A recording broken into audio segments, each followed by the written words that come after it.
Recording in progress. Return to the agenda. Let the record show that all council members are currently present.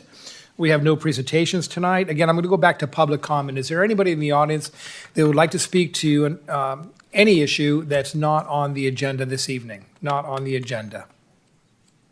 Okay, let's go to the consent calendar. These are generally considered routine items. Certainly, if there's an item that you would like to have a conversation about, feel free to ask that it be pulled. The consent calendar consists of the following items: approval of the audited demands, approval of the March 12, 2026 City Council minutes, adopt a resolution designating by title the city manager, assistant city manager, and finance director as authorized agents, and authorizing the California Governor's Office of Emergency Services Form 130 designation of applicant's agent resolution for non-state agencies. 4, adopt a resolution acknowledging a receipt of a report made by the fire chief of the Alameda County Fire Department regarding the inspection of certain occupancies required to perform annual inspections in such occupancies pursuant to sections 13146.2 and 13146.3 of the California Health and Safety Code. 5, mid-year budget review and adoption of a resolution amending the 2024-2026 biennial budget and capital improvement plan for fiscal year 25-26. And last, initiate of fiscal year 26-27 landscape and lighting assessment district proceedings and authorization to execute amendments number 3 to the contractual services agreement with Francisco and Associates for the administration of the city's landscaping and lighting districts and other special financing district administration services. Mr. Benoon, any item you want pulled? Not this evening, Your Honor. Anybody in the audience that would like to have a conversation or discussion further on any of those consent items? Colleagues, any comments, any items you want pulled?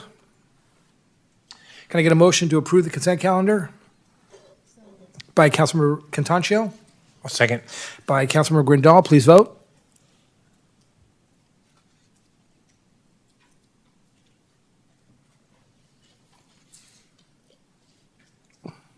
And that passes unanimously.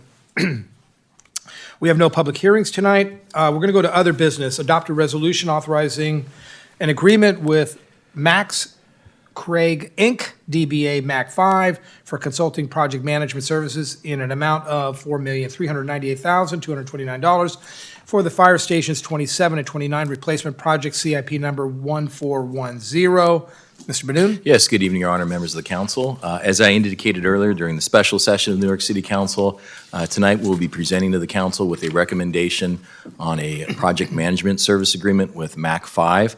And this would be for the replacement of fire stations 27 and 29.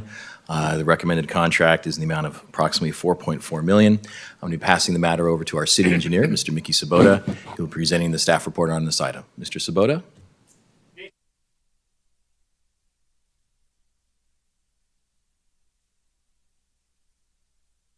Mentioned earlier tonight, there was an initiative to design and begin work to replace fire stations 27 and 29. Well, the purpose of this presentation is we're here and we're ready to go. So the slides I'm going to show, I'm going to cover the background of this proposed project, why we need a project management consultant. We'll go over the consultant selection process, solicitation and selection process, and then our staff recommendations. So to provide some background, Fire Station 27, located at the corner of Cherry and Maury Avenue, next to Sportsfield Park, was built in 1981, houses a crew of 3 firefighters, quite outdated. Also include the training facility. Fire Station 29, located at the corner of Rushton Drive in Newark Boulevard, was also originally built many decades ago in 1962, houses a crew of 3 firefighters. Facilities master plan identified these 2 among the 3 highest priority projects, and you can see it's highlighted on the image on the right, and actually an excerpt of the facilities master plan. Identified the replacement of these fire stations so that they can be rebuilt and to comply with current safety codes and other building codes and requirements. So the project background is to demolish the existing stations, build new stations to meet current codes and standards. I do want to, let's see, Go to the next slide here. So why do we need a consultant? Well, basically all of this.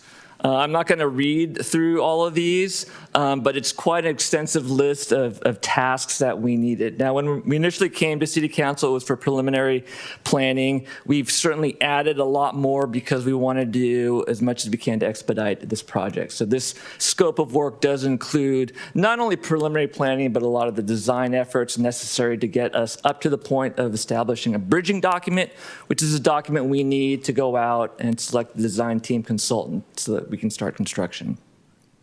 I'd argue that this is a relatively large and complicated project.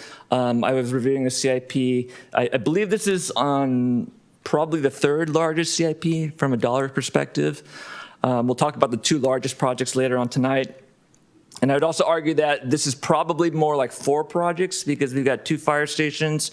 But during construction, we're also going to need to construct and make sure we have interim fire stations so that they can continue to provide services during construction. I do want to note that we are looking for one consultant to provide this whole comprehensive list of services. The solicitation and review process, so back in November of 13th, I came to City Council, or City Council approved this project. We gave ourselves the weekend to rest, and the following Monday on November 17th, we issued this RFP that we've got a photo on the right to see what we can do to select a comprehensive team to assist us with this project. Early December was the due date. We got 2 proposals, one from Cumming Group and the other from Mac 5. Initially, both proposals did not include the full list of services that I have here listed on this previous slide. We contacted both consultants, asked them to resubmit proposals that truly covered all of those items. In early January, Cumming provided a correspondence saying that they weren't able to do all that. They proposed a 2-contract approach, which doesn't quite meet our needs. Mac 5, on the other hand, was able to provide that list. On the left-hand side, you'll see our selection criteria. These are the 5 points that we used to evaluate Mac 5 as well as Cumming. So why Mac 5? As I mentioned, they were really the only consultant that was responsive to our needs and truly provided a comprehensive list of consultants to assist us with this project. On the right, you'll see that under Mac 5, they bring a whole slew of sub-consultants to help us out.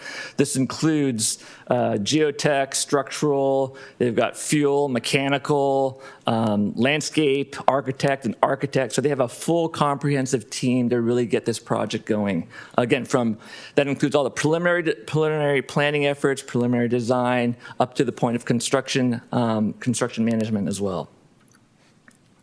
They demonstrated alignment with the city and the fire district's goals for project success. Their qualifications were outstanding. Their consultant team was great. They have a lot of experience on fire stations, and I'll show that on the next slide. They were able to demonstrate effectively how they can manage risk, cost, schedule, and quality. And we do have noted satisfaction from their previous and current clients. So this shows some of the other fire stations that Mac 5 has done or are currently working on. I do want to note in the middle, the Alameda County Fire Stations, Mac 5 is currently working on 3 of the fire stations in various stages of design and construction. Back in November, when we presented this item, I told City Council that we expect 4 to 5 years from start to finish construction. We still believe that's a reasonable schedule for completion of this project. That's what the schedule reflects up on the screen. We do have representatives from Mac 5 here today, and I'm hoping that they've proved me wrong. I'm hoping that they can do things better in Newark and beat this schedule, but the schedule does reflect what staff feels is a reasonable schedule. 4 to 5 years is the typical time frame that the other 3 projects in the fire district are matching. So we think this is a reasonable schedule. And that goes to our staff recommendations, is to recommend amending the biennial budget and the CIP to include to $4.5 million and to execute an agreement with MAC 5. I'd be happy to answer or take it and answer any questions. Thank you for the report. I'm going to turn to our public. Is there anybody in the public that would like to ask a question or make a comment? Seeing none, I'll start to my right. Council members, either questions or comments? Thank you for the presentation. I really enjoyed looking at some of the other fire stations that were recently made as well. I don't have any questions at this point. Vice Mayor Jorgens? No, I'm happy that we were able to find, consulting services with one consultant. I think I agree that's the right way to go, and glad that we found a consultant that, has a lot of success in building the kinds of projects that, we're looking to build. So, I'm, very pleased with, the direction that this has gone. I think we're in a really good spot with it. Councilmember Little? No, I appreciate what you're doing. I'm glad to see we're going to be updating these things. Good. Councilmember Grindal? Yes, thank you. Echo my colleagues' comments about the presentation, but I did have a question. How long will there need to be a temporary fire station? I know you got a construction period, but it obviously is not going to, you're not going to tear it down on the first day. So how long will the firefighters have to be in temporary facilities? And is there any idea of where those would be? 1 to 2 years. There is one facility that we are looking at one of the stations, but we also have options to bring in temporary trailers On the same location? nearby. Okay, thank you. That's all I have. I have no questions. It's a very aggressive schedule. I'm hoping that MAC 5 can do as you suggest and deliver the product and, earlier than suggested, but I appreciate the presentation. This is an action item. I need a motion and a second if we're going to support this. Yes, made by Councilmember Little. Second. And by the Vice Mayor Jorgens. Please vote.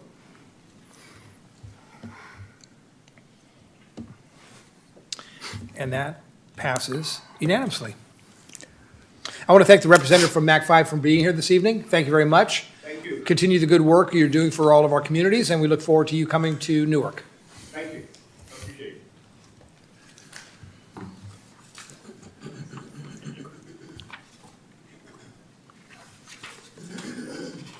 Ladies and gentlemen, the next item on the agenda is introduction of the 5-year capital improvement plan and request for direction by the council on utilizing excess Measure GG and Measure LL funding with respect to the Central Avenue Overpass project or the Cultural Arts Center project. Mr. Benoon? Yes, good evening, Your Honor, members of the council. The purpose of this presentation is twofold. First, we would like to present the council with an overview of a 5-year capital improvement plan.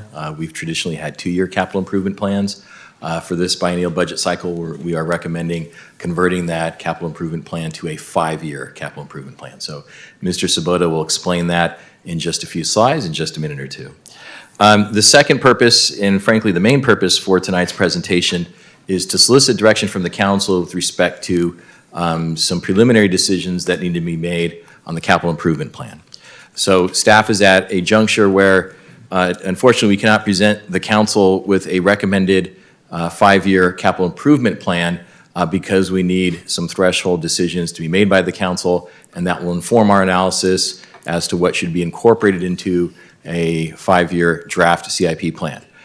Once council provides that direction to us this evening, assuming the council does that this evening, we will then craft a 5-year capital improvement plan and present that to the council for review and consideration at a future work session at the end of next month, if not, then very early May. The issue here, to get straight to the point, is really what to do with the excess, what we're referring to, excess Measure GG funds, as well as Measure LL funds. Those are two significant capital improvement plan sources of revenue that we need direction on. Excess GG, I'll talk a moment just to explain it. If the council may recall, as the council is aware, in 2016, Newark voters enacted Measure GG. The funds from that revenue source are largely being paid for debt service on this existing facility. We received incredibly favorable financing at the time of debt service when we went out to bond, And right now, we are observing a surplus, a multi-million-dollar surplus, to the extent you want to call it a surplus, of revenue received from Measure GG versus the existing debt payment obligations that we have to pay on an annual basis. At this point, none of those funds have been expended. So we've been, after every fiscal year, we transfer those funds out of the general fund, and they've been sitting in reserve, accumulating approximately $20 million, if memory serves me correctly. But we're assuming, of course, that those funds would then be applied to the fire station and those projects. So when we fund those fire station projects, we'd be looking at, by the time we actually need to incur funds to pay for those projects, we would accumulate approximately $36 million. And then we have recommendations to meet the difference needed for the fire projects. And that specifically is some transfers that Ms. Lee referenced earlier in the special session of the Newark City Council meeting, as well as some public safety transportation fees. Public safety impact fees. So the question is, to what extent do we, when we continue to receive that excess Measure GG, where do those funds go? Should that be continued towards capital projects, and if so, which ones? The second revenue stream is Measure LL, and as the council may recall, it's really more for the public. In 2024, Newark voters enacted Measure LL, is an increase of the transient occupancy tax from 10% to 14%. As shown in the reporting earlier this evening under the special session, the city is not utilizing and not paying, not expending, that 4% increase of TOT revenue. That's also being put off to the side. So the recommendation tonight is to apply those towards capital projects. These are significant sources of revenue. For the purposes of tonight's discussion, again, we assume that the council's recommendation or the council's policy is to apply those funds towards those two fire station projects. After that, the question becomes, where do those funds go? Do they be applied towards a cultural arts center, which is a big ticket item identified in the facilities master plan, or do they be applied towards a Central Avenue overpass, which has been a longstanding vision of the city? And that's really the focus on here for us tonight. At the end of the day, we ultimately requesting direction from the council as to whether those funds should be allocated towards one of those projects or none of those projects, and what are the consequences of those decisions. For the presentation tonight, Mr. Sabota, again, will be providing a brief overview of the 5-year CIP. Then after that, he'll be walking through all the considerations with respect to the Cultural Arts Center and the Central Avenue overpass. So with that backdrop, I will go ahead and pass it over to Mr. Sabota, and I thank you in advance for your presentation. Great. Thank you, City Manager. Again, good evening, Mayor, Vice Mayor, and council members. I'm still excited to be here to present this item. Again, we're going to cover a high level, the 5-year CIP, and we're going to talk about the two largest CIP projects. One's an existing project, which is the Central Avenue overpass, as well as a proposed new project, the Cultural Arts Center project. And then we'll talk about next steps. So first about capital improvement projects in general. This slide is a great example of why AI failed me. Just answering the question of what is a capital improvement project took significant effort and research at government codes, at finance documents. Google did not help me, AI did not help me. Researching other cities and their definition didn't really capture what we wanted to do here in Newark, and we always do things a little bit differently here in Newark. So ultimately, after much ado, we've narrowed down a CIP or capital improvement project to these 5 necessary things. The first is that it's a project, it's a work or study that is associated with the design or construction or improvement of any public facility. And most of this came straight out of the public contract code. And these are things that we're used to in the public works and engineering world, right? Buildings, streets, parks, things like that. But a CIP is beyond that. It's also something that is needed, and the concept of need is very nuanced. We look at a lot of different guiding documents to help define what is needed. We look at the general plan, and we look at specific plans. We look at master planning documents. You'll hear me talk about the Parks Master Plan, the Facilities Master Plan. They do a great job of defining need and prioritizing needed projects. But we also look at things like the community survey.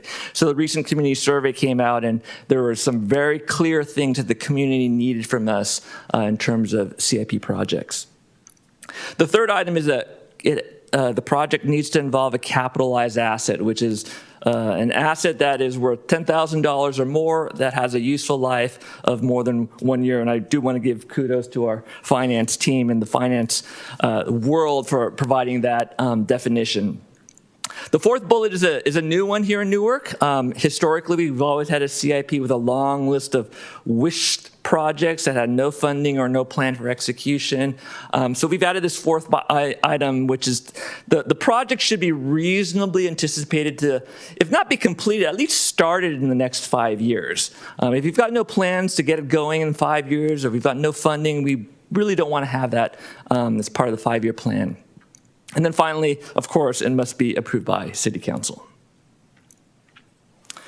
So how do we identify a project? Again, these are just a sample of planning documents and guiding documents that we use to help identify projects.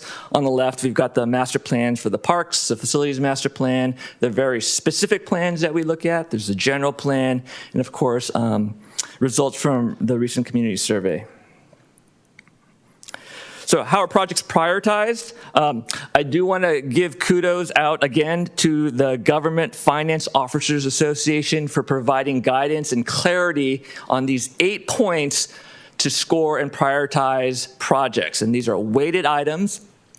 So public safety and regulatory compliance, these are related to how well does a project address health and safety risks and government regulations. Second item, related infrastructure condition and asset preservation. How well does the project rehab or replace deteriorating infrastructure? Third item, strategic alliance with council goals. How well does the project support adopted strategic priorities or council goals? The fourth is, how well does the project improve service delivery or operational efficiency? The fifth is, how well does the project have funding sources identified? The sixth is, how well does the project align with or how well does the project align with or enhance community benefit? Environmental sustainability is, how well does the project improve climate resiliency, energy efficiency, or environmental outcomes? And the last one is, how ready is that project ready to be implemented? In terms of funding, this is probably the most misleading slide I have. Contrary to what's shown on here, I do not believe our finance department or the city has bars of gold hidden in some secret location to fund projects, but nonetheless, it provides a great graphic. So when you think about project funding, there's many ways to divide funding.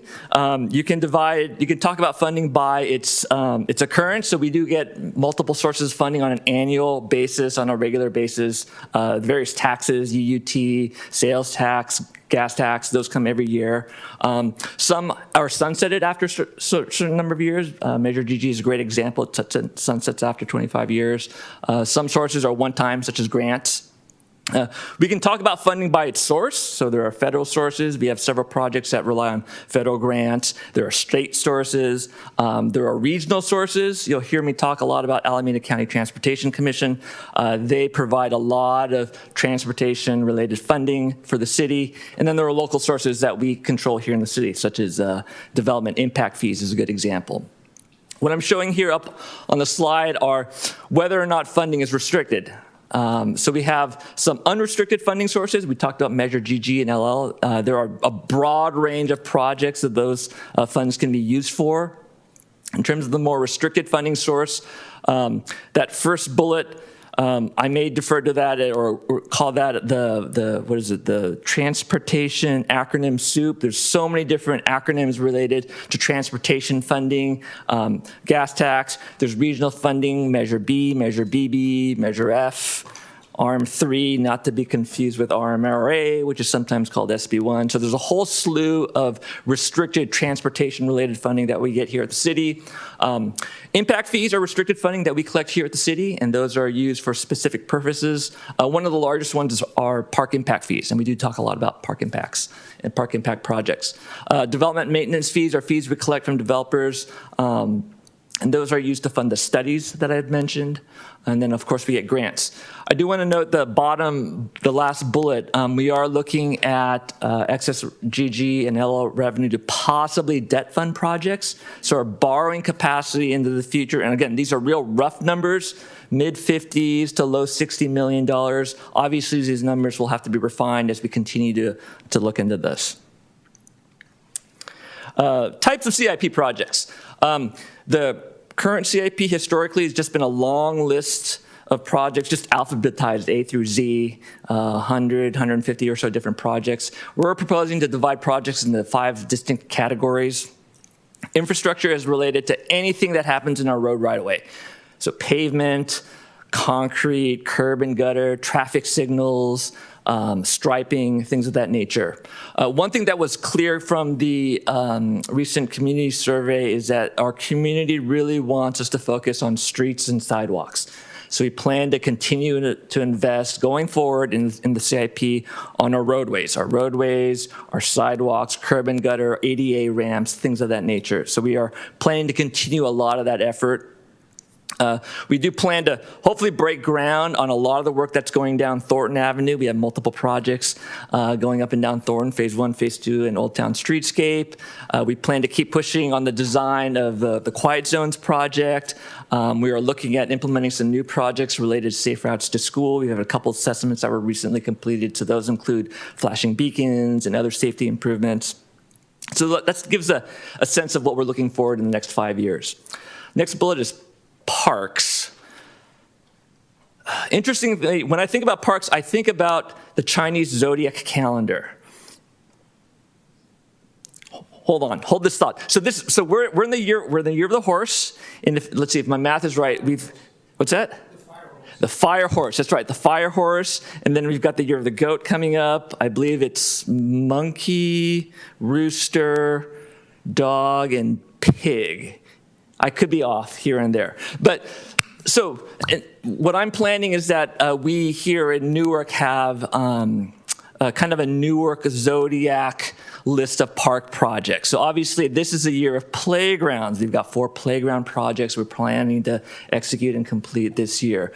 Looking into the next 5 years, we are looking at a year of new restrooms. We're looking at a year of sports facilities. We're looking at a year of sports playgrounds. We're looking at another year of regular playgrounds, and we're looking at a year of, I think, pathway lighting and other improvements. So we are grouping the scope of works by year. Facilities, these include major renovations or reconstruction of buildings. Obviously, we talked about fire stations. There's a lot of work still going on at the Silliman Aquatic Center.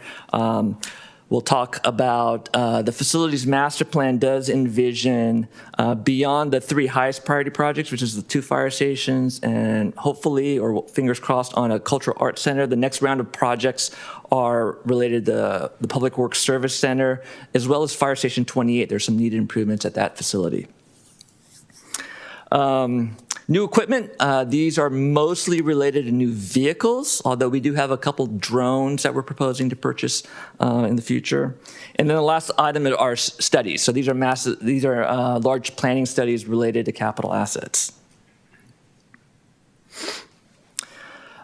This slide is a repeat from last year. So what is the capital improvement plan? So it is a common, again, a CIP is a very common document used by many cities and jurisdictions for long-term planning and budgeting for improvements and to fund capital projects throughout the city. It does help the city maintain and improve assets, aligns investments with the community's goal and council goals, and ensures responsible financial planning and transparency. We are very excited about the rollout of ClearGov.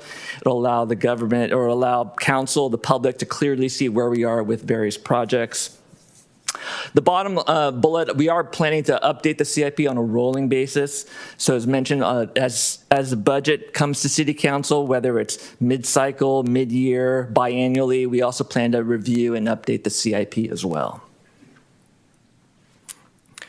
This is a snapshot of our website. I do encourage the public and council to please check out our website for more detailed information for our larger projects. So we've got park improvements, the quiet zone, our annual street improvements and sidewalk replacement projects, all the work that's going up and down Thornton, Phase 1, Phase 2 in the Old Town streetscape. The last two items, the Central Avenue grade separation and the fire station ones, we'll have to update based on council direction from tonight. On the right is a screenshot of our bid openings in RFP. If you go to that website right now, you'll see that we have 3 of our 4 park projects currently out to bid. And enjoy this, because when ClearGov comes, it's going to replace all of this. I should back up. So before I talk about Central Avenue overpass, are there any questions? Any questions until now? I'm concerned about the maintenance and operation costs of the facilities that we build. Is that figured into the costs, or do we look as a part of this process at what it's going to cost to operate the facilities that we're building? Yes, we do. Thank you. All right, so now let's talk about the Central Avenue Overpass project. This is by far the largest CIP project we have in our books. It's been in the books for many years. Project highlights, so this is along Central Avenue. It's a 4-lane bridge with bike lanes and sidewalks to go over the Union Pacific Railroad tracks. Original purpose was to enhance circulation safety, eliminate traffic rail conflicts. Based on record search that we did, it looks like this project was initiated at least back in 1999, if not earlier. Right now, the existing rail network does split Newark into north, south, east, and west. So we do have an overcrossing just outside this building that provides connection north-south. This project was supposed to provide connection east-west. One thing to note about this particular project is that it is extremely challenging. Lots of utility conflicts and utility relocations, right-of-way acquisitions necessary. The soil conditions are extremely terrible, which help guide some of the design elements and ultimately the high cost associated with this project. This is the current financial status of this project. So we do have approximately $79 million in available funding from various sources. The first two are Measure B and Measure BB, administered by Alameda County Transportation Commission. We've got $0.6 million from CM8 improvements. This is basically a county traffic impact fee. Next two items, the 3.2 Dumbarton transit-oriented development fees, as well as the traffic impact fees. Those are fees that we collected here in the city for this project. And the last two bullet, the railroad reimbursements and utility reimbursements. Some of that is unsecured funds, but those are funding that we anticipate getting reimbursed from the various utilities to have those utilities relocated out of the foundation for the bridge. Total estimated project cost escalated in 2031. That's a reasonable time frame. We felt we could start construction if we were to finish design is $131 million. The project is in the midst of design. We've got most of it designed right now. There's still a lot more work to do in terms of processing with utilities, finishing the design, and of course, finding additional funding. So we do have a funding shortfall of approximately $52 million. We did reach out to ACTC to see if there are other, can we get more Measure BB funding? Are there other funding sources? And they've basically told us not realistically. We have reached out to look at other rail separation grants or a federal and state rail separation grant, other sources. They are possible, but they're nowhere near they won't cover nowhere near the $52 million project shortfall. So we do have a funding agreement spent to date of about $3.5 million. We've been reimbursed about $3 million. These numbers are still in flux. We still expect to submit another tranche of reimbursement request to ACTC. Some of the value engineering efforts we did, there's not a whole lot we can do. Again, very complicated project. It's actually not really, it's not one bridge, it's actually a 7-span bridge that requires 8 different sets of foundations. There's not much we can do in terms of shaving the design. If you look at the typical section on the right, each one of the 8 foundations requires drilled piers. These piers are 9 to 10 feet in diameter. They're massive. They need to go down 70, 80, some more than 100 feet deep, filled with reinforced concrete. And again, that's all due to the very poor soils conditions.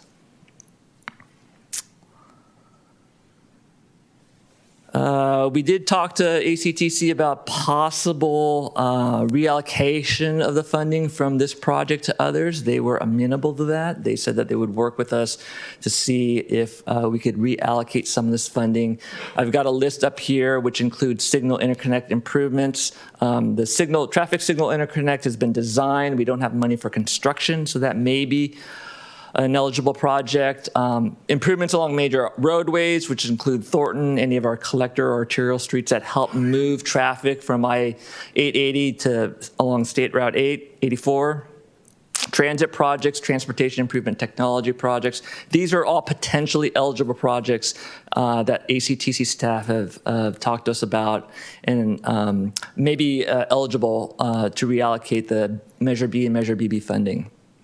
So all these, of course, are subject to ACTC review and approval. This is the last slide I have on Central Avenue. I want to pause and see if anyone's got any questions. I'm going to turn to the audience first. Any questions from the folks in the audience on what we've seen or heard thus far? Colleagues? Councilmember Little. When was this idea for this project brought up? I mean, what was the main reason behind it? Again, I believe the original idea was back in the late 1990s, and the idea was to do great separation, to really separate traffic from rail, that conflict, improve circulation. So not even this century. This was an idea in a previous century. Is that correct? I believe so. Okay, thank you. Well, not century, at least 26 years ago. There was a one in front of it. Other questions, comments? Yeah, Yes, Vice Mayor? so just questions, these signal interconnection improvements, I know what that is. That's something that's been brought before the council. The other three, can you talk about those a little bit more? And is that something ready to go? Or are these projects that we're saying, would we just be trying to defer these funds to projects that, you know, we may be starting another 26-year cycle on do we have projects ready to go, I guess is my question. As long as I'm here, we're not going to wait 26 years to get projects executed. But so the improvements along major roadways, some of those are in design, some of those we haven't started yet. Transit projects, transportation improvement technology. The technology projects, they haven't been designed, but they're relatively quick to implement. Transit projects can include, you know, transit station. I believe there are some planned improvements in the Dumbarton corridor or the TOD area as well that could be eligible for this funding. So, and then my other question is, we've mentioned the Dumbarton corridor a couple times. I've got a map in my head of Newark. Where is the Dumbarton corridor? What are we counting as that? So if you look at the map on the right, it's a general area. And the concept is that to the extent that improvements improve traffic along, you know, from the Dumbarton Bridge over to I-880, those are potentially eligible projects. So it's a broad range, it's a broad scope, and it could include a wide variety of projects here in the city. Has ACTC given us any indication of what they might count as the Dumbarton corridor, or are we, they've just given us, they want the broad area definition. That's where we're getting that from. That's right. That's correct. Okay. But I think we're looking at improvements, both bike and pedestrian, if I may suggest, between Willow and the Dumbarton Bridge. Would that be a fair assessment? And other locations within the city as well. Okay. Thank you. Right. Yeah, I think. I walk my dog down that way, so anything we can do to make it safer for me is appreciated. Councilmember Noted. Dahl. And your dogs. And my dogs. Oh, yeah. All right, so how can we assure that the funding that's already been committed to this project, because when it comes to these regional agencies, they commit to projects, and when the project is abandoned, the vultures that are circling always descend. And usually Newark comes out on the short end of that stick. For example, money that was set aside for the Dumbarton Bridge was taken by MTC, and then with a promise that was taken by MPC and actually applied to the Warm Springs BART station, which ironically enough is now being proposed for closure by the same people who made that decision. So I think if we're gonna put this funding at risk, we have to do more work as to make sure that we can actually keep these resources in our community and not have other, that F word city that surrounds us descending on resources that were dedicated to us. Partially, by the way, some of those resources were dedicated to us as a bribe, as an encouragement to accede to that money being shifted over to the Warm Springs BART station. So I think there's a lot of work to be done to find out whether we can actually keep our funding. I don't think saying we can probably be eligible is enough. The eligibility is not enough. We'd have to get some certainty, I think, to make sure we can keep these resources in Newark and not just have them drained off onto other resources. Secondly, Let me comment on that one, first of all, if I may, Councilmember Grindal. First of all, I do represent the city of Newark on ACTC, and as I understand it, Mr. Benoon, certainly correct me if I'm wrong, my recollection is the Measure BB funds are fairly secure. That's the $40+ million. Those funds are pretty secure for the city of Newark to utilize either on this project or to request that it be used for other projects. But that $40 million is fairly secure with the city of Newark. Is that your understanding? That's my understanding, but I would invite the city engineer to provide some information specific to that issue. Correct. I would say it's fairly secure. I wouldn't say it's guaranteed. As long as it's used within this general corridor, yes.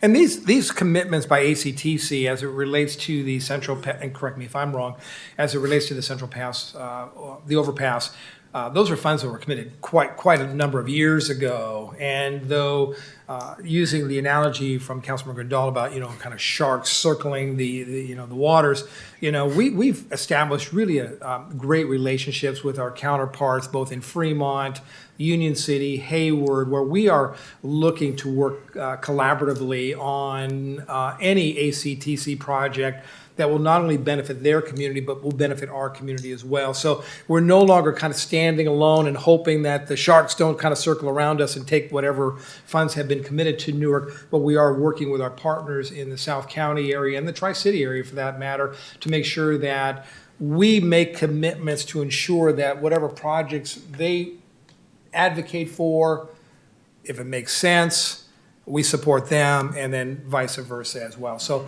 I'm committed that as our representative, and I think Mr. Grindal is our alternate representative, that as long as we have strong advocacy at ACTC, I see those funds, at least in my opinion, being returned to the city of Newark for alternative projects to improve transportation throughout our community. Councilman Grindal?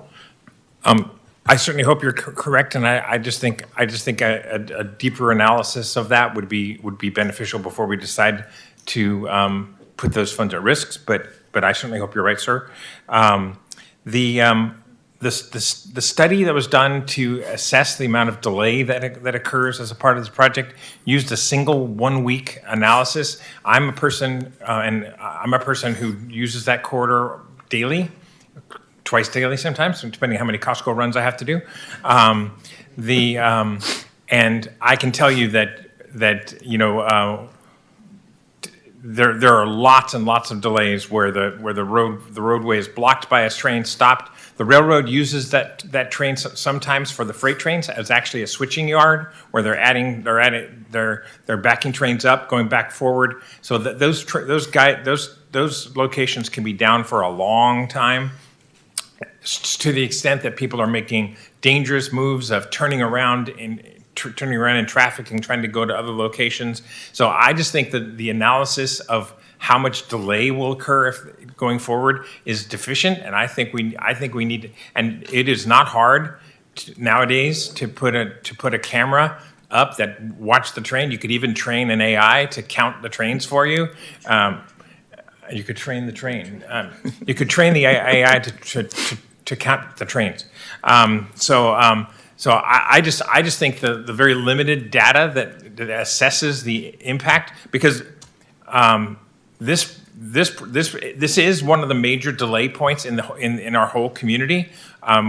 We and to the credit of our Public Works Department and the people who preceded us, we have a very well-designed road system, and we do very well. So we don't have intersections like Fremont does that have 5-minute single cycles and where you have to have 2 signal cycles to get through. We have a fairly highly functioning transportation system. This is the one spot where you can have massive delay, and I think before we make this decision, we should know better about that.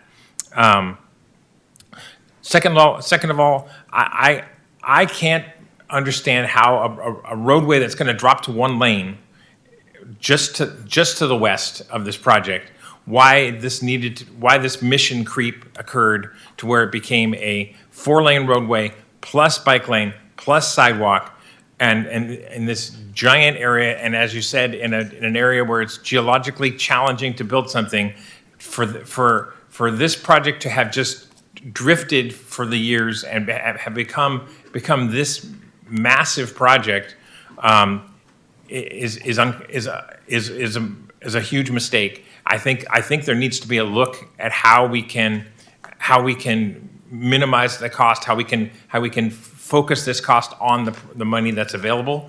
And I just looking at it, I think the project's just gotten out of control. And so I have a big problem with that.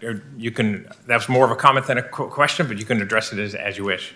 Yeah, I can address a couple of the comments. So it's my understanding that this project, since its inception, was a 4-lane road. I'm not aware that it ballooned from a 2-lane to a 4-lane.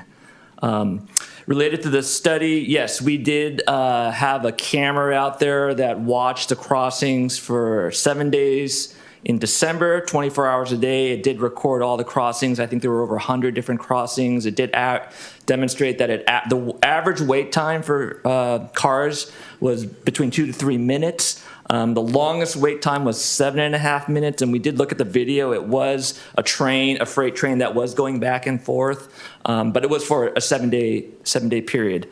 I also want to make sure that I highlight that this is just talking about the Measure B and Measure BB funding. There are other funds that we control here in the city, the traffic impact fees, the Dumbarton Transit-Oriented Development fees. Those are fees that we control here in the city, and we can allocate those to other city projects as well.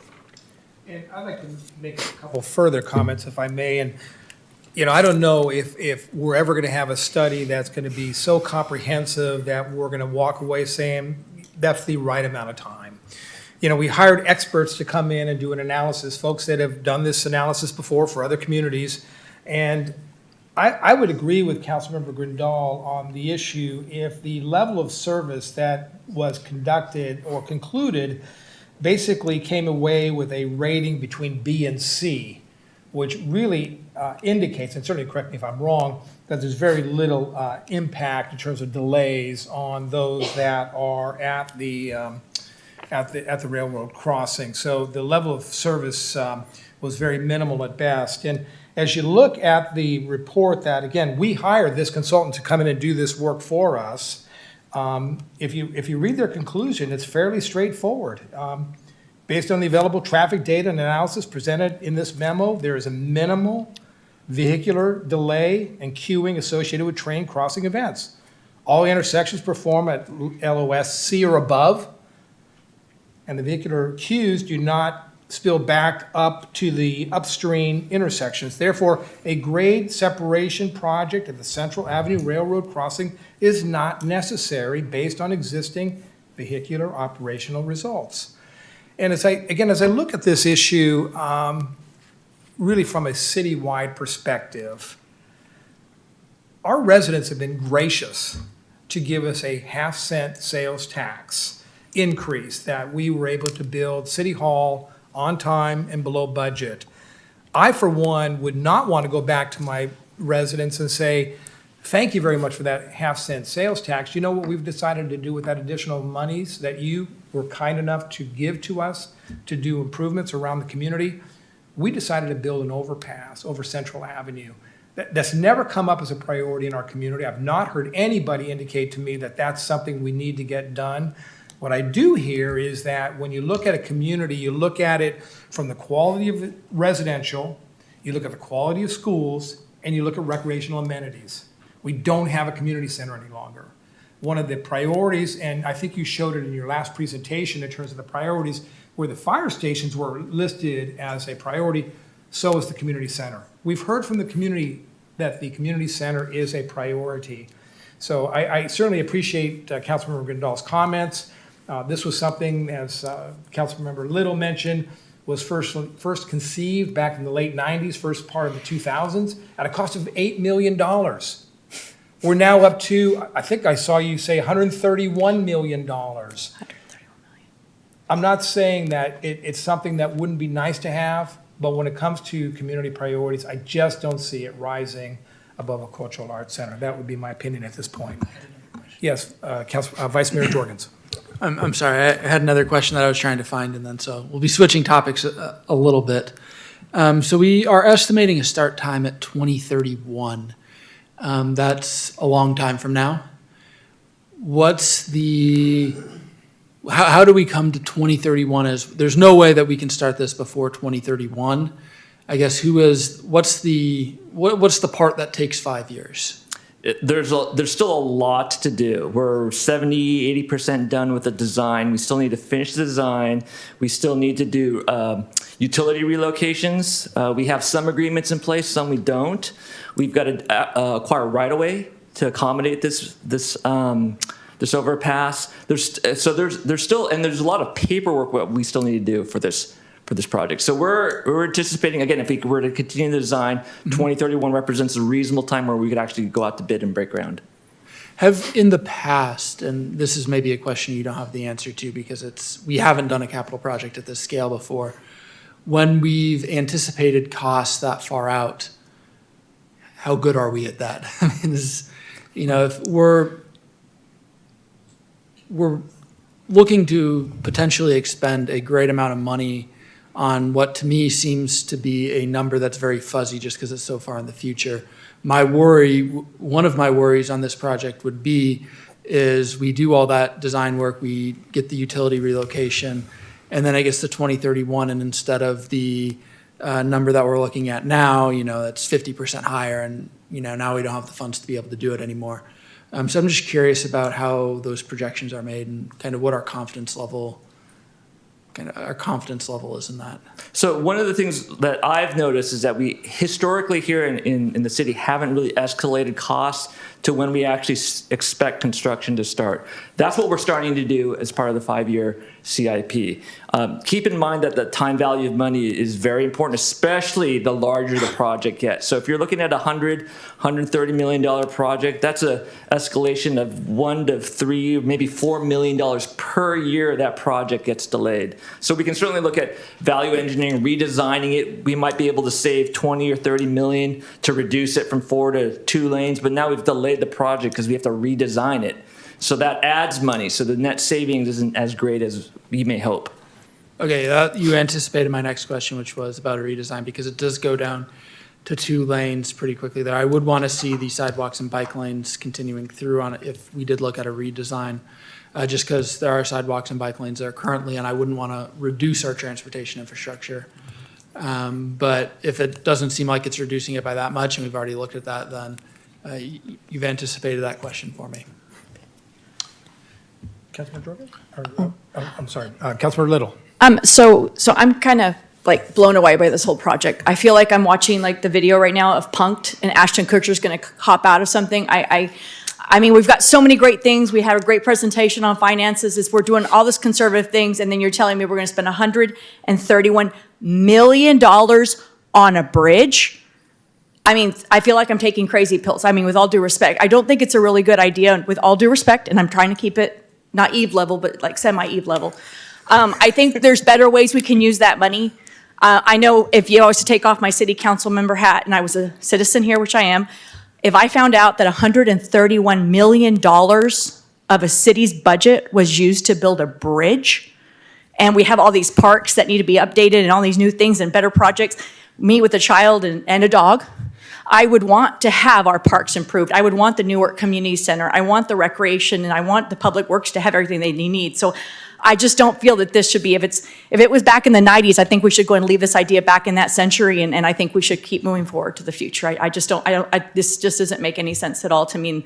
4 lanes, we might as well put a helicopter pad in and maybe like a runway or something of that level. So I do appreciate all the work and the research, but I just don't think this is good, adequate use of our resources or our time. Councilor just Grindal, two- yes. Just 2 more points. Sure. So the intersection of Sycamore and Central right now is a temporary intersection that was set up to be as a part of this project.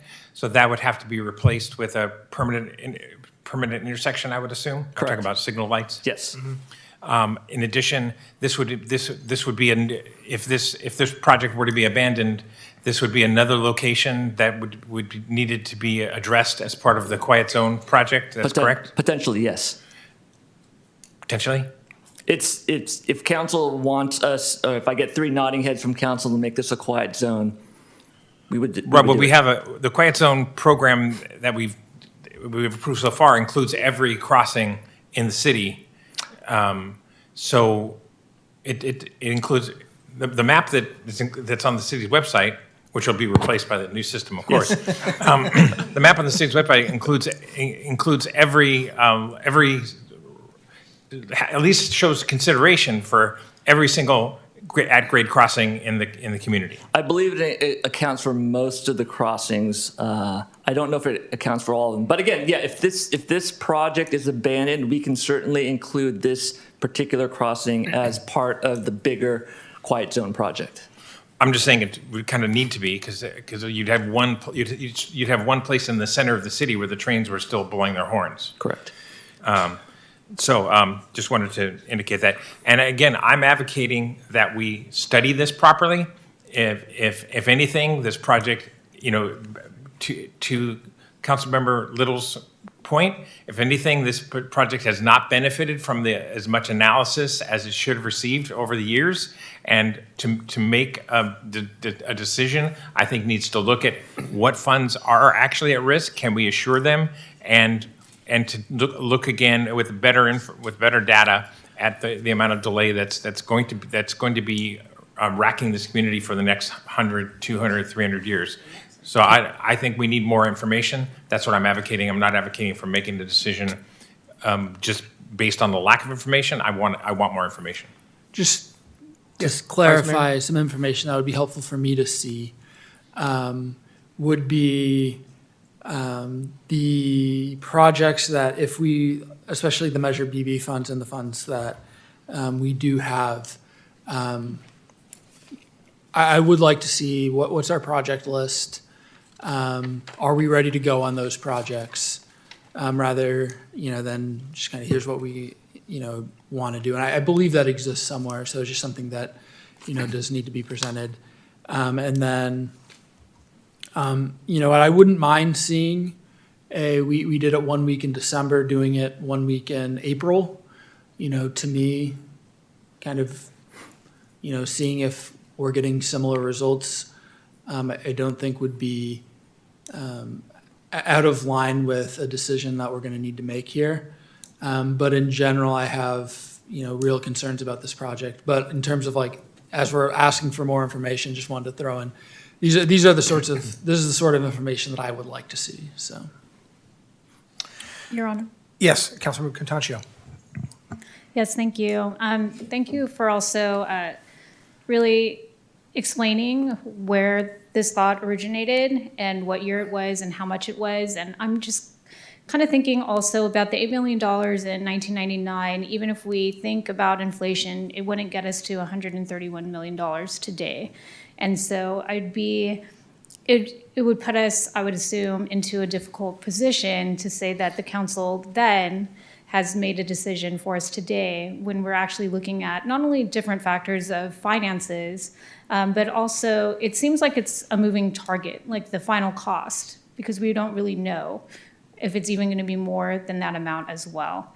And then I'm also thinking historically about the 26 years that have passed and the fact that we haven't seen a deep desire from our community asking for this particular overpass, which is why other things continue to be prioritized over it.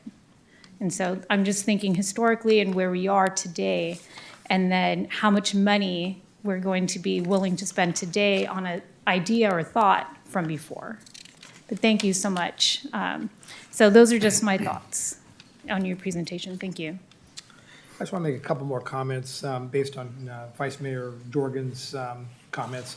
In the staff report that we saw, it does indicate for Measure B remaining 12.5 million, there's a thought that we would use 7 million towards a traffic signal interconnection project on Cherry, Newark Boulevard, Thornton Avenue, by the way, long overdue.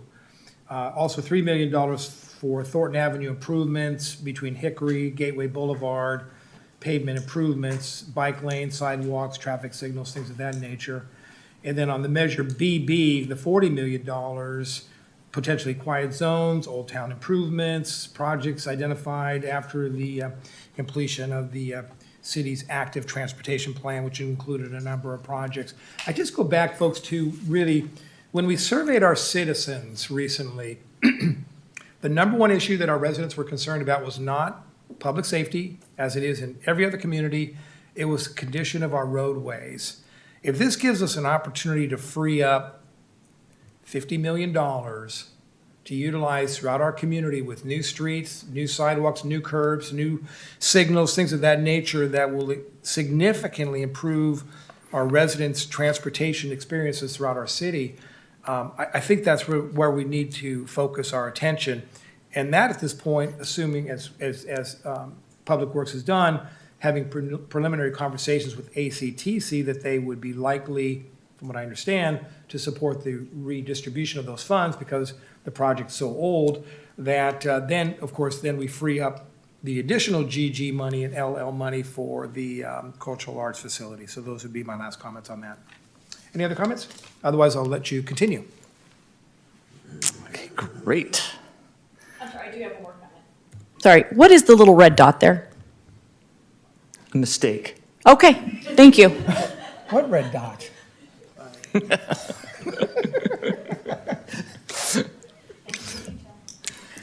Okay, great. And now off to the Cultural Arts Center. This is the second largest CIP project dollar-wise that we're contemplating is the new project.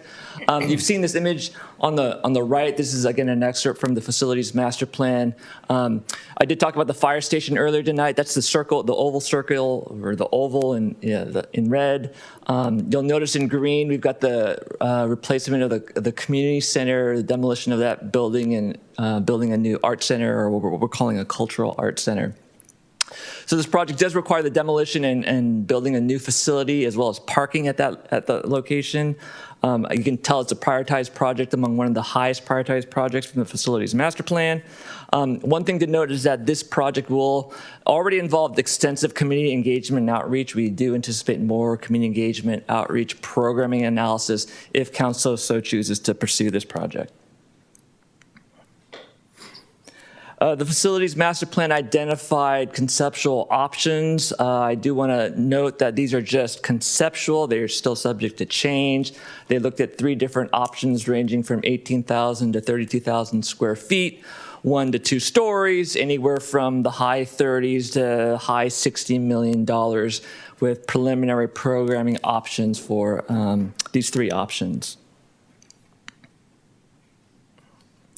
From a more visual standpoint, option A at the high 30 millions, you're looking at a lobby reception room, community gallery, 1 or 2 preschool classrooms, an art classroom, sports facility or staff facility, sorry, room for a chamber of commerce, as well as a divisible community room. For additional funds, you get the next tranche of programming improvements, which includes meeting rooms, a conference room, a lounge for the seniors, consultation room, and cafe and vending. And then the Cadillac, we add studios for dance, music, art, and ceramics. Again, these are preliminary program concepts for the new Cultural Arts Center, still subject to change and refinement. This is another view of the various options. You've got option A on the left, option B1 at 1-story, option B2 at 2-story, and option C, the Cadillac option. Obviously, this is as much detail as we have so far. You can tell there's not a whole lot of detail. So again, we do plan to do additional refinement, programming analysis, community engagement, and real almost marketing studies to find out what we really need here in the community. So in summary, so we are excited about the new projects we're proposing or plan to propose in the 5-year CIP. We do have an option to debt fund and borrow money to pay for some large projects, one or the other. The overpass project is approximately 131. It looks like it's got a funding shortfall of approximately 52 million. The new Cultural Arts Center requires a range of, again, high 30s to high 60 millions, again, subject to further refinement. These are the three options. The first option is staff's recommendation, which is to suspend the overpass project, worked with ACTC to reallocate regional funding. Obviously, the funds that we control, we can work to reallocate those to other city projects, and to continue refining the funding analysis to pay for a new cultural arts center. Option 2 is to flip that, is to not have a cultural arts center project, to continue to refine funding analysis to see what we can do to pay for the overpass project shortage. And the third option is to not do the overpass or the cultural arts center project and continue to refine funding analysis and look at other projects such as parks projects or other facilities. I have a question. When you use the word suspend means, are you saying it temporarily suspend or suspend AKA cancel? Unless someone shows up with bars of money that's worth $51 million, it's essentially canceling the project. Yeah, I just want to clarify that that doesn't mean we leave it half done. It means you go back and complete the intersection at Sycamore. You don't say it's suspended, so it's left open-ended and not that roadway not completed. Correct. We would actually look at incorporating that as part of the quiet zone. We would look at doing the traffic signal improvements and including that section of roadway as part of our annual pavement management program. Yeah, you can see my concern. That suspend sounds like we're gonna leave it sort of on stasis and not actually finish the work that was started as part of the construction management for that project. So just want to I just wanted to be clear that when you say suspend, that's what it means. That complete that. We can wordsmith it, and I'm certain open to picking another word. No, I just wanted to understand. Do not proceed. Understood. So, What I would use instead of suspend. Vice Mayor. as a question, because we've talked about the intersection at Sycamore and Central, we've in the past, I believe, in my time on the council, had 2 different members of the community come and talk about needs for improvements at Central and Cherry. Would that be a part of the Dumbarton Transit Corridor? Can we? Highly likely. We are aware of possible needed improvements at that as well as other intersections. And I know staff's taken those down, so it's in a record somewhere. It's just, we obviously can't improve every intersection to the way that we wanted with the funds that we've had in the past. So I just want to make sure that, because we've had members of the public come forward, that is something. We don't just stop at Sycamore, that we look throughout, the whole roadway system, not just, the couple intersections that we need to rethink if we were to look at different opportunities rather than the overpass. Right. In addition to those, it's my understanding that we'll probably be doing a general plan update sometime in the near future, and I assume that CEQA analysis will look at all the major intersections citywide. We are also in the midst of doing an update to our traffic or our impact fee study, and so we're looking at that as well as a funding source for intersection improvements. That's really exciting. Are we doing questions right now about Yes, the feel free. Cultural Arts Yes, yes. Center? So I'm looking at the different options, and one of the options, in option B, we've got the senior lounge as a part of option B. As someone who's not a senior, I'm looking at it a little more in the abstract. I'm not. It seems like, so my question is, it seems like in most communities, there is a separate senior center as a separate facility. That's what we've got now. So I'm just curious about, how the senior lounge become a part of option B. Is that something that our seniors have indicated that they wanted? I know there was an incredibly robust public input process there. So I was just curious about how the senior lounge ended up here rather than at a separate facility. One thing I will note is that, again, these are all conceptual programming options. We do plan to do additional community engagement, additional analysis to really refine this. Again, these are just conceptual. I'm going to invite our Assistant City Manager to add to that response. Yeah, it was a recommendation in the facilities master plan. It did mainly come from our consultants. We don't have the raw data to show exactly how many seniors participated in the survey or the community engagement process.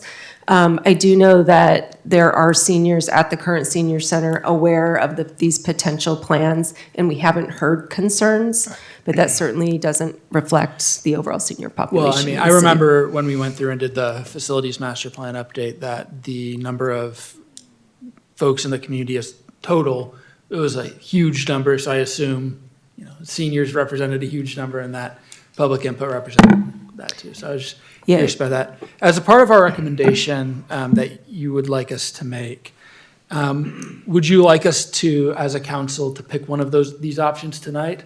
Or to simply more generally go option 1, option 2, option 3. And then if we, as a council, were to decide to go with option 1 to refine funding analysis to pay for the Cultural Arts Center, that's general, or do you want us to pick one of the optionalities within the Cultural Arts Center tonight as well? Of course, we'll take direction, whatever direction the council provides this evening. The request here would be, of course, to provide direction as to one of these 3 options. Should the council decide to proceed with option 1, then we would request some further authority to look at these potential options in the Cultural Arts Center. The facilities master plan it's about 2 years old. It was done in the facilities master plan context. So the numbers that we provided to the council at that time are through that lens. So the recommendation would be for us to go forward, refine, hire a consultant, and begin the programming, the community outreach, the needs, and come up with a potential option for the cultural arts facility. Rather than selecting A, B, or C, we would recommend allocating a specific dollar amount so that we can then maximize the use of those funds and do what we can to realize efficiencies, both in terms of programming, space needs, things of that nature. And then we would, of course, work with the council and come back and present to the council, here is what you can do to maximize taxpayer dollars with respect to a cultural arts center. And if we cannot include all the options that the council would prefer to see, then we can come up with a price list. At that same time, we'd be working closely with our finance department to further refine, the borrowing capacity. See, obviously, this financial situations will change over time, and make sure that we have that bonding capacity necessary to fund whatever options that the council would like to proceed with. All right, that sounds great. I do worry about, as with the Central Avenue Overpass project, I do worry about kind of timelines and making sure that this is something that, if we're going to move forward with it, that we have the capability to move forward with it relatively expeditiously. Mm-hmm. So if we were to say, if council was to look at option 1 under these options this evening, when do you expect staff would be able to come back with something more concrete? Given this dollar amount, this is what we would be able to build. Okay. Well, technically, of course, the funds wouldn't be available until the start of the capital improvement plan year, which would be July 1st of 2026. But of course, that doesn't mean we can't do the work right now to issue RFPs to get a consultant on board. I'll invite Mr. Sabota to provide a more definitive timetable. Are you talking about how much certainty do we have of reallocating the transportation funding if we were to suspend? Less about that. I think we've had that discussion. It's more about if we were to look at the Cultural Arts Center and we were to this evening say, okay, we're looking at this, putting this amount of dollars in the CIP towards the Cultural Arts Center. what would a very blurry timeline look like of when we could start seeing this kind of come back to council? I think to add to the Vice Mayor's comments, we've already done a robust community outreach on this issue. We certainly have done it at Newark Days. We've had conversations with the community. They've weighed in on option A, B, and C in the past. To the Vice Mayor's suggestion, I think we've had this conversation, and the longer we wait, the price tag goes up. So I think we're looking at, having done a significant amount of outreach with our community, we kind of know, at least from their perspective, they want a cultural arts facility. If we were to say, for example, to city manager, we're willing to allocate between 35 million to 65 million, because I think that was the range you were looking at between A, B, and C. Doesn't mean we're committing to that, but we're simply giving you the opportunity to look at that as your range. How soon would you be able to come back to us with, we've hired this consultant, this is what the plan looks like in terms of moving forward? I think that's to the Vice Mayor's comments. No, that's, At minimum, we'll be able to provide some information when we come back to council as part of the five-year CIP. We can get a consultant on board Monday to start the analysis. Yeah, You love taking that Friday off and just getting to work We on need Monday. the weekend to relax and take it easy, but start Monday. Let me go to Councilmember Rendell. if I may just Yes. add to the exchange, the concern here is that we don't want to set expectations if the council has a particular affinity for one of these options, and the council has their heart set on a particular option. I just want to make sure that we're managing expectations, because this was a facilities master plan study done 2 years ago. Once we get a consultant on board, we can get more definitive costs and work with the council on that. So that's really was kind of the rationale behind the approach that we were taking. I'll say, at least for me, and because I kind of started this conversation, my affinity on a project like this is, we approve it on Thursday and there's work being done on Monday. So some level of work, it seems like we can get that done. So, that's really exciting for me to hear. Councilmember Rendell. So in regards to the cultural arts facility, I'm really concerned about the lack of analysis about whether we can afford the programming that's going to go in. Some of the wish list, some of the programs that are on that sheet sound really exciting, but those aren't reflected in our budget numbers that we had looking at in terms of operating, being able to be in the black year after year. So I would certainly want to see, as a part of this discussion of getting forward, I'd want to see an analysis that we can actually afford to program this facility and maintain it properly and use it. Otherwise, it becomes a giant embarrassment if you've got a building that replaces a shuttered building with a shuttered building. So, I'm really concerned about making sure we have the operating capacity in terms of revenue and also bandwidth to actually operate some of those programs. Understood. The operating revenue can be incorporated in the financial analysis that we provide. That's what I'm suggesting. Yeah. In looking between A, B, and C, it's not just the building. We need to be. It needs to be an interactive process. Right, and that underscores the rationale for allocating X dollar amount of funds and then working off of that. And while that's being done, I think you've indicated that this is, A, B, and C is part of the facilities master plan, not necessarily what we're locked into. We have to do A, B, or C. Correct. If kind of the optionality of when you do that analysis, you're going to have to break down kind of each of these spaces anyways before you put together a total. So the breakdown can come to council as well as just the total. That would be helpful as we try to figure out, how do we create spaces that can be flexible for the needs of the community. I mean, current community centers, more than 60 years old, 65 years old. Senior citizen. So as we look, that far in the future, making sure both in the medium term that when it opens, we're able to program it, and then that space is going to be able to be flexible enough to address those needs decades out. Councilmember Contancio.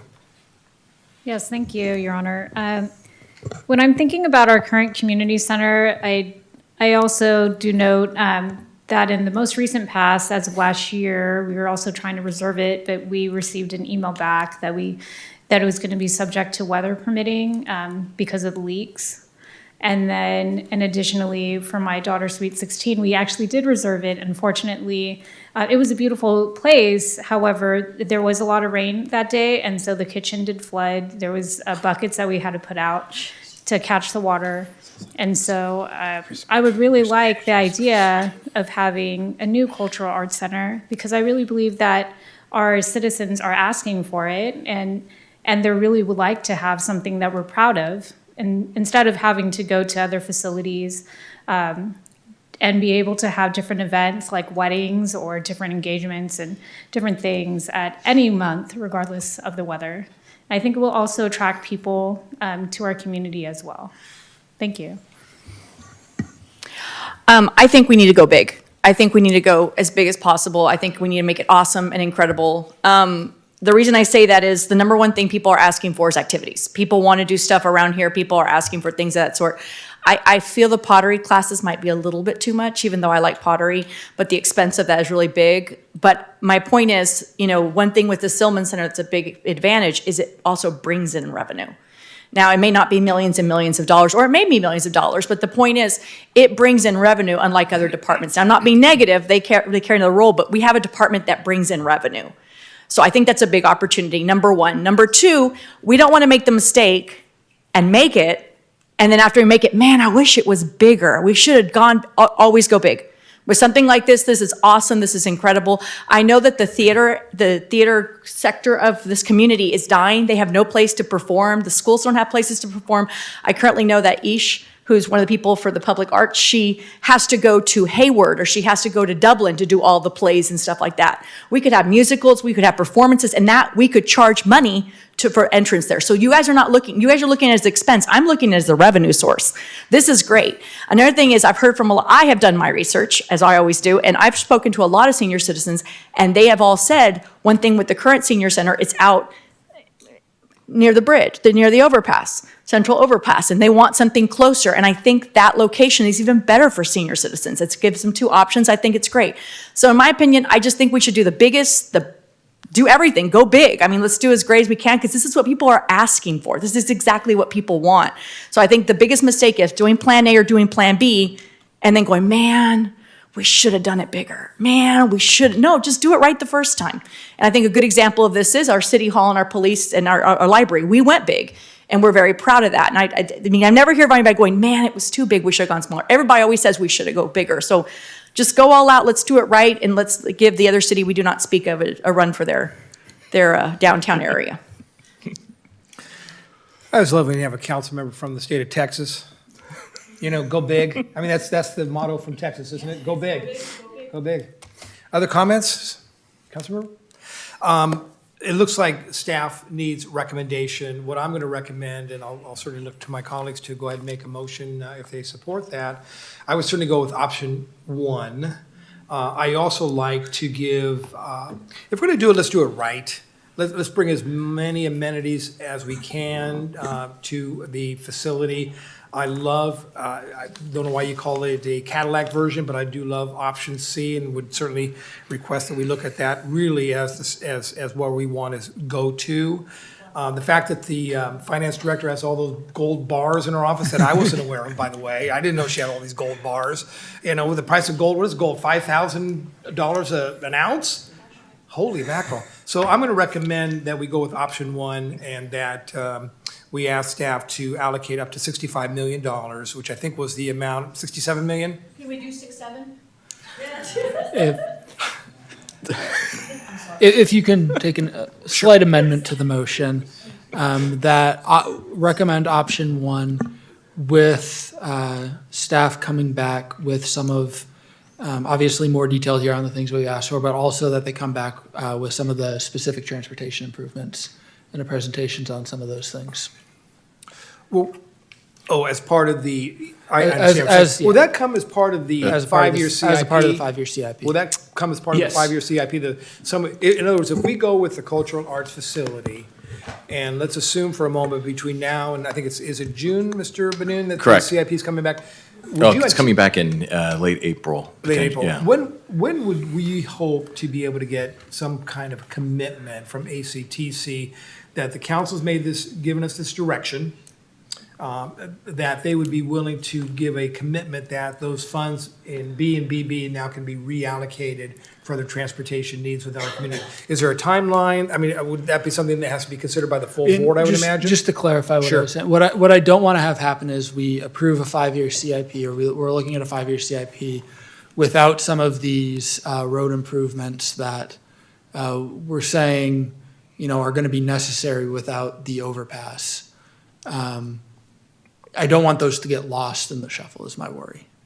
So that's my only hesitation with option one, that we're trying to do, we're trying to thread the needle where we're doing both of these things to the best that we can, do road improvements throughout the Dumbarton Corridor, do the Cultural Arts Center. That's what I would like to see. I just want to make sure that to the best that we're able to make sure these road improvements are on. I hear you, and I think it would be helpful if we have specific road improvements that we want to see incorporated, that we advise the city manager. If we're going to be moving on some of these other transportation or infrastructure improvements as part of option one, these are some of the things I want to see. Right, I would just, sometime during the CIP process, if those things can come back to council Yeah, specifically. but I want to make sure that they highlighted. know what Yeah. that list looks like, that we're recommending. I think that needs to be a separate item where we're looking at all of those possible things. Well, if council's direction here this evening is to pursue with option one, then at a subsequent work session, we'd come back to the council with recommendations as to the use of those ACTC funds. There'd be a laundry list of projects, and we'd have to go through the conflicts of interest, shuffle, and so on and so forth. And that really is the rationale behind tonight's meeting. We can't proceed any further on a presentation of a draft CIP without direction from the council as to the disposition of Measure GG and LL And funds. that, what you described is what I would be looking for, that a subsequent meeting, we would go through the potential use of those ACTC funds. Correct. We Okay. would do the best we can in the next few weeks to present that to the council. Should we need more time, of course, we have made to work that All right, through. I got it. Your Councilman Honor? Grindal? Yes, I'm opposed to suspending the overpass project, suspending, canceling without more information. So but I'm strongly in support of moving forward with the Cultural Arts Center in terms of using the GG funding for it. So if just as a request, I would appreciate if we could separate those two items so that I can vote for the Cultural Arts Center. But if not, I'll just I'll vote against the motion. Help me understand what that might look like. Well, I don't know if we necessarily need a motion, as long as there's consensus with the council as to the direction of where we're going. If there needs to be a record clear with voting patterns and clear positions with respect to the council members, then of course the council can play that out. But So I think, Councilman Grindal, to your point, I think you're okay to say I support the Cultural Arts Center. I'm not willing, as part of my agreeing to option one, to necessarily suspend the overpass project. I think simply making that statement would be sufficient, would it not? it's up to the council member, but we can Or certainly or put do you that guys in just want to minutes. break it down into 3 different sections? We can vote on the overpass, then we can vote on the Project C plus, wink, wink, and then we can focus on the other item of work we can reallocate the other money. It depends on the council's pleasure, if you'd like to take a motion or Let's not. break it I think down. the consensus of the council is fairly clear to me as to the direction of city staff. But All right, let's do this then. Let's go ahead and take a motion on whether or not to suspend the overpass project. That's a standalone motion. Do I get a motion to suspend the? You got my motion. Your Honor? Yes, I'm sorry, Councilman Contancio. Prior to that motion, I wanted to double check if you were still planning on changing or amending the word suspend. I think there was some discussion about if you wanted to change it to do not proceed with or to keep it as suspend. Eliminate. I think direct staff to not proceed with any further action on this. Would that That would a be my fair- recommendation. So I'll go ahead and make a motion that we do not proceed with the overpass project. I'll make that motion. I'll support it. Seconded by Councilmember Little. Please vote. Can there be discussion? Sure. I'm going to be opposing this motion because we need more information before we make these actions. There's been a lot of resources that have been put into this idea. There's a lot of safety issues involved with at-grade railroad crossings, and I think it's imprudent to make this decision with the information that we have in front of us, so I'll be opposing it. Thank you. Any other comments on the motion? Please vote. I didn't even vote. Neither did you. Really too fast.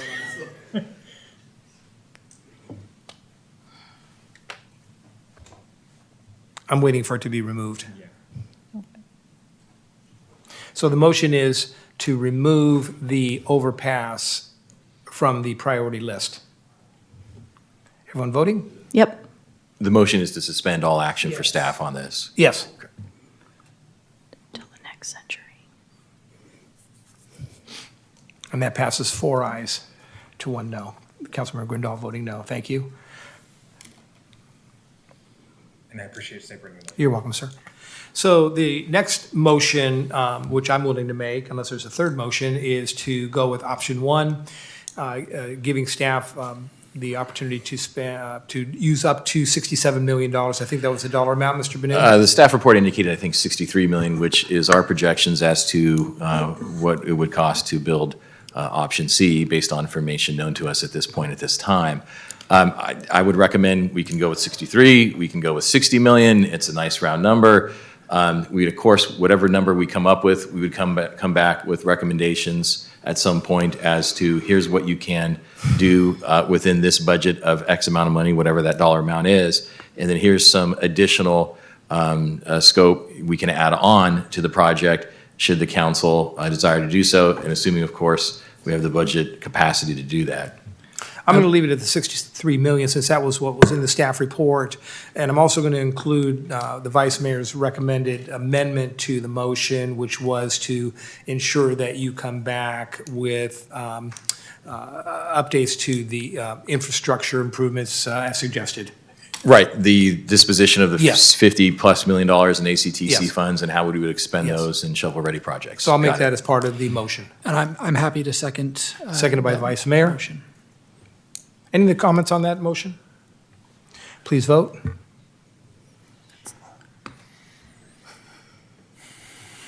Awesome. And that passes unanimously. Thank you very much, everybody. Thank you for the report. Thank you. And you started Monday?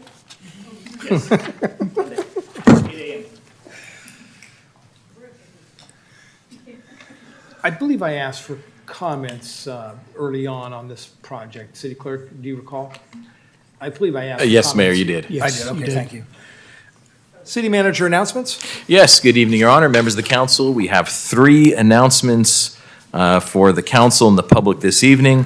I am proud to announce that all 3 of these programs/events are free to the public.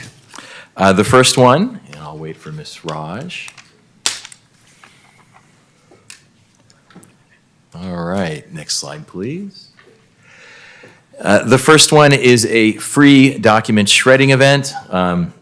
This will occur on Saturday, April 4th, 9 a.m. to 12 p.m. over at the City Courtyard on Filbert Street. This is open to Newark residents and business owners here in Newark. Proof of residency and business is required. No appointments are necessary. First come, first serve. The limit is 2 banker-sized boxes per household or per business. Next slide, please. The next program that we're offering is free compost delivered to your door. Any resident can sign up on the website listed right there and request delivery of free compost. I believe it's 2 bags per household. The delivery dates are listed right there. First come, first served, and we have 200 spots still available. We've been able to arrange for 1,000 single-family households to receive that compost, and we have 800 signed up so far. And then last but not least, this Saturday is our annual Family Day at the Park celebration over at Community Center Park. It will occur from 10 a.m. to 12:30. There will be egg hunts, egg dyeing, arts and crafts, photo booth, fun activities. We are partnering with the Newark Educational Foundation, and we'll have some performances from Newark Memorial and Newark Middle School students. No registration is required. And for those who attend, there is an epically awesome coloring book available to the public. And that concludes my announcements this evening. Thank you, thank you, Mr. Benoon. I'll start to my left. Councilmember Little, comments? Yeah, I've got, I want to talk about a couple of great events that are coming up. Tomorrow, there's 2 great events going on. You have the Pan y Café grand opening right next to the Artaga supermarket. It's going to be this Friday, March 27th from 3:30 to 5:30. They're opening up a brand new, so you can get your little, remember that big old thing of breads you got, and then you can get Mexican hot chocolate. They're getting mariachis, giveaway, ribbon cutting, and more. Please consider coming out. It's the Artegas grocery store right there on Thornton and Cedar, so that's going on. After you're done with that, go have a little bit of fun. We have the comedy night going on at Swiss Park tomorrow. They also have at Swiss Park. And it's going to be a surf and turf dinner for $25. Local comedians are going to be coming out there. So first go get your hot chocolate, then go get your mixed drink and your surf and turf. And then some other great things that are going on. I wanted to share with you guys that we did have a bunch of softball players come out tonight, but they had to leave a little early. But what's going on, the Newark Knights nonprofit softball organization, they actually are going to go compete in a national championship at Reno, Nevada. So they need to raise some money to get themselves there. So on April 17th, there's going to be a bingo night to help raise money for them. So all of you guys with your lucky numbers, it's going to be at the Tri-City Athletic Center at Central and Boulevard behind the lumber area right there. Please come out. It's very important. You can go to Instagram, Knights_softball_program, and they'll probably come out and talk about it again the next time. And then I'm organizing the 3rd annual Don Edwards Coastal Cleanup on April 25th from 9:30 to 12. As you guys may know, there's a lot of budget cuts to federal government from Washington, D.C. So Don Edwards, which is our national park that's located in our backyard, they need some help cleaning some stuff up. It's getting really bad, and they need some volunteers. So if you're interested, this is being put together by myself, Greenbelt Alliance, Save the Bay, National Wildlife and Refuge System. So if you're interested, greenbelt.org /events. And this is for all the young people. This is volunteer hours. And last but not least, I actually got to watch the Newark Cougars High School male volleyball team play on Tuesday. I didn't know if you guys know, but we have a male volleyball team in Newark. They're very good. This is their 2nd year. And I was really impressed for never having done never done volleyball before. They played very, very well. So if you guys are interested, I consider you guys, they're right now trying to gather money together and fundraise to get new uniforms and stuff. This is just their 2nd year. So if you guys are interested, please reach out to them, Newark Cougars male volleyball team, 2nd year, and they're looking for money and opportunities so they can do better and get bigger. And as you guys know, if we can get kids off electronics and doing stuff outdoors with athletics, that's what I'm focused on. So thank you. Councilmember Little, please put them in touch with the Newark Rotary, because right now is the grant application process, and they can probably get a grant, probably up to $1,000 for uniforms and things of that nature. So it's on the Newark Rotary website. Correct. And the application is 1 page, very simple to fill out. And you have a number of Rotarians in the room, so I would imagine there's probably a pretty good chance that they might be able to get that grant funding. They did really well. I mean, for a 2nd year playing, I was there cheering them on. I brought my little padded seat to sit there on the bleachers, and they really did a good job. And honestly, we just need to support them, because the more we can help, and there's a lot of these kids, if you get them involved in sports, they don't get in trouble, and that's really what's important. So if we can keep them occupied, that would be great. So I'll reach out to the coach. Thank you, sir. Great. Councilmember Grindal. Yeah, just to add to the Family Day in the Park, just wanted to indicate the Optimist Club is sponsoring the egg hunt, and so that's a really exciting activity out there. And so we really appreciate the partnership between the Optimist Club and the city. I miss the old egg hunt when all the eggs were out there and the kids were all standing behind the barriers, and all of a sudden the whistle blew and all of them took off. I know there were some parents concerned about health and safety of their children, but it was certainly a lot of fun to watch. That was not an Optimist Club initiated change. Oh. Thank you. Was that inappropriate? Councilmember Contacchio. Thank you, Your Honor. Well, spring is here and spring season has also started. I was able to go to Newark Girls Softball League as a guest speaker, and I was able to meet all the girls there. So again, that's ages 4.5 until middle school. And I think that's really an awesome time for our girls and our boys who are doing the baseball as well as other spring sports.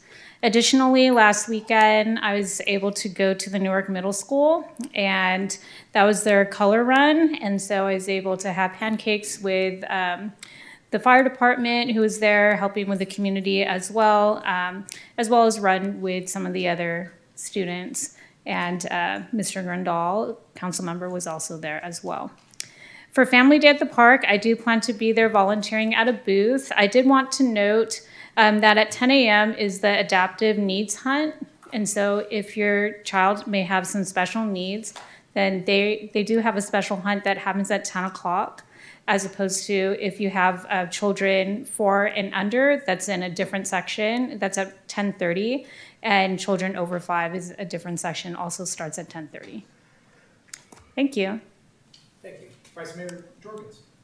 Yeah, so today was Major League Baseball's opening day, so thought it would be a good idea to talk about how baseball has played How'd the Giants do game one? part in Newark history. That's not in my notes here. Better than Oakland. Yeah. Ouch. Too soon. So, like most small towns at the beginning of the 20th century, Newark had a baseball team made up of local community members, which in our case was mostly iron workers who would practice after work in a sandlot adjacent to today's Railroad Avenue. Team was sponsored by Graham's Foundry, so it was known as the Wedgwoods, to advertise for the stoves made at the foundries. Newark Wedgwoods would play against teams from throughout the Bay Area, including a famous game played at the Pavilion to celebrate the 1910 opening of the Dumbarton Rail Bridge. The Wedgwoods representation of Newark is an early example of Newark residents coming together and building our own unique identity and creating a sense of community pride among Newark residents. Excellent. I have nothing else to report tonight. Do we have a closed session tonight? Yes? No closed session. Oh, thank God. With that, Mike's still on? I know that. With that being said, this council meeting is adjourned.